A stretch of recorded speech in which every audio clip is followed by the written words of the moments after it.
Waktu itu saya terima dengan beliau itu dengan kata-kata kasar, pengen ketemu ketua MUI.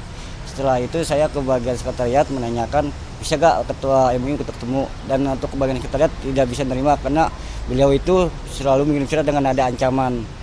Dan saya diperintahkan suruh ke bawah untuk mengamankan beliau. Setelah mengamankan, saya bilang beliau, maaf Pak, tidak bisa ketemu untuk hari ini.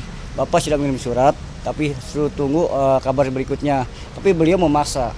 Beliau bilang begini, kalau kamu tidak menerima saya ketemu ketua MUI, saya habisin kamu. Beliau bilang begitu. Dan setelah itu beliau jalan. Saya nggak tahu beliau mengangkat buka tas, ternyata isinya pistol. Dan setelah itu dia mendudukkan saya. Saya lari ke sana karena panik. Saya ketembak, tapi saya ketembak alhamdulillah, mungkin dilindungi Allah Subhanahu wa taala, tidak tertembus, cuma baju aja yang belum gitu. Jadi ini pertemuan Bapak pertama kali dengan Pak? Saya udah ketemu 2 kali sebelumnya. Sebelumnya pagi-pagi jam 7 beliau ke sini. Harinya nggak tahu, saya lupa itu hari yang pertama. Ketemu dengan nama Mas Bambal. Saya ketemu Mas Bambal, tapi beliau itu mencurigakan dengan nada-nada mencurigakan, dengan bawa surat yang berkata-kata seperti ada pengancaman bagaimana gitu. Itu aja sih yang saya tahu gitu. Yang tahu semua Mas Bambal.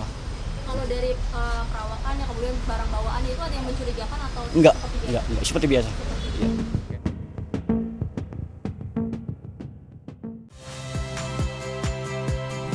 Saya Aldin Fridianto. Saksikan terus program-program Kompas TV melalui siaran digital, pay TV, dan media streaming lain. Kompas TV, independen, terpercaya.